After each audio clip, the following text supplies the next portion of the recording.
ఇక సృష్టి ఘటనపై తెలంగాణ మెడికల్ కౌన్సిల్ సీరియస్ అయింది. సుమోటోగా తీసుకొని ఎథిక్స్ కమిటీ విచారించబోతోంది.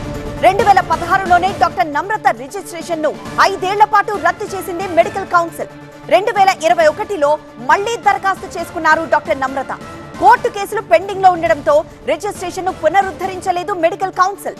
నిబంధనలు ఉల్లంఘిస్తే ఎంతటి వారైనా కఠిన చర్యలు తప్పవని హెచ్చరిస్తోంది Telangana medical council. Fertility centres లో తనిఖీలు, మెడికల్ కౌన్సిల్ చర్యలపై మరిన్ని డీటెయిల్స్ మా కరెస్పాండెంట్ యలేందర్ అందిస్తారు. Medical council vice chairman Srinivas మనతో ఉన్నారు, ఆయనతో మాట్లాడదాం. సరోగసీ అని చెప్పేసి వార్త బయటకు వచ్చినప్పటికీ అది అక్కడ చైల్డ్ ట్రాఫికింగ్ జరుగుతుంది, ఫెర్టిలిటీ సెంటర్ ముసుగులో చైల్డ్ ట్రాఫికింగ్ జరుగుతుంది అనేది ఒక వార్త బయటకు వచ్చి అంటే పోలీస్ అధికారులే కన్ఫర్మ్ చేస్తారు.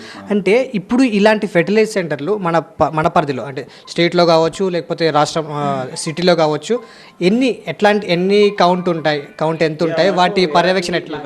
సరోగసీ సెంటర్కి సంబంధించిన ఏఆర్టీ సెంటర్స్ వెబ్సైట్ మనకు ఆన్లైన్లో ఉంది. మేము ఆన్లైన్లో చెక్ చేసిందంటే ఈ రంగారెడ్డి, మేడ్చల్, తర్వాత హైదరాబాద్, ఈ సరౌండింగ్లో దాదాపు మోర్ దాన్ 200 ఇన్ఫెర్టిలిటీ తర్వాత ఐవీఎఫ్ సరోగసీ సెంటర్స్ ఉన్నట్లుగా మన వెబ్సైట్లో క్లియర్గా చెప్తున్నాయి. కాకపోతే ఏంటంటే ఇన్ని సెంటర్స్ ఉన్నప్పటికీ కూడా ఈ రూల్స్ అండ్ రెగ్యులేషన్స్ ఏవైతే ఉన్నాయో వాటిని పూర్తిస్థాయిలో పాటించాలి. మనం కరెక్ట్గా ప్రొసీజర్స్ పేషెంట్స్ ఎక్స్ప్లెయిన్ చేసి కరెక్ట్గా ఫెర్టిలైజేషన్ చేసి ఆ సరోగసీ యాక్ట్ ప్రకారంగా ప్రొసీజర్స్ చేయాలి.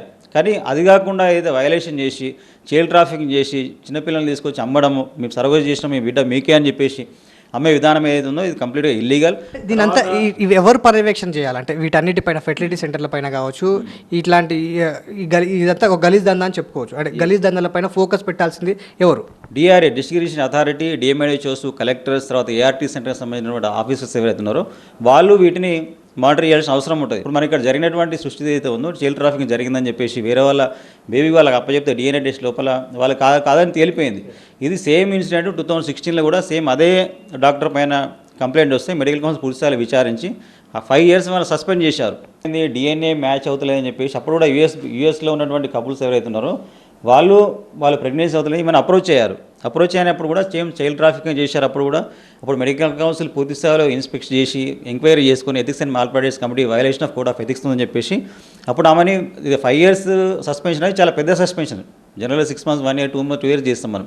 5 years అనేది గ్రాస్ వయలేషన్ ఉంది. Rules and regulations complete violate చేసి చైల్డ్ని మీరన్నా చైల్డ్ ట్రాఫికింగ్ చేసింది కాబట్టి ఆమె పైన మెడికల్ కౌన్సిల్ అప్పుడు 5 years సస్పెండ్ చేస్తే దాదాపు 2021 దాకా సస్పెండ్ అయి ఉంది. తర్వాత కూడా ఆమె రిజిస్ట్రేషన్కి వస్తే పాత రిజిస్ట్రార్ గారు మీది కోర్టులో ఉంది, మేము రిజిస్టర్ చేసామని తిప్పి పంపించారు. సో ఆమె క్లినిక్ ఏదైతే హాస్పిటల్ ఉందో ఆమె అడ్మినిస్ట్రేటర్లో ఉంది, బట్ అప్పుడు చేసే డాక్టర్స్ వేరే ఉన్నారు.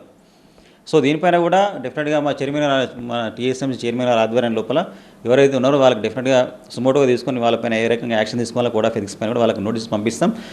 ఎథిక్స్ అండ్ మాల్ప్రాక్టీస్ కమిటీ ఎవరైతే సృష్టి హాస్పిటల్లో దీంట్లో ఇన్వాల్వ్ అయ్యారో డాక్టర్స్ పైన నోటీస్ పంపించి వాళ్ళకి ఎథిక్స్ కమిటీకి మేము పిలిచి as per code of ethics ప్రకారంగా వయలేషన్ ఆఫ్ రెగ్యులేషన్స్ ఉంటే వారిపైన కూడా మెడికల్ కౌన్సిల్ యాక్షన్ తీసుకుంటుంది. డెఫినెట్గా ఏంటంటే అవసరమైతే ఐవీఎఫ్ సెంటర్స్ పైన కూడా యాంటీక్వాగరీ కమిటీ వెళ్ళి ఇన్స్పెక్షన్ చేసి రిపోర్టు మనం ఎథిక్స్ కమిటీకి పిలిపించడం కావచ్చు, లేకపోతే క్రిమినల్ ప్రొసీడింగ్స్ ఇవ్వడానికి కూడా మెడికల్ కౌన్సిల్ సిద్ధంగా ఉన్నది.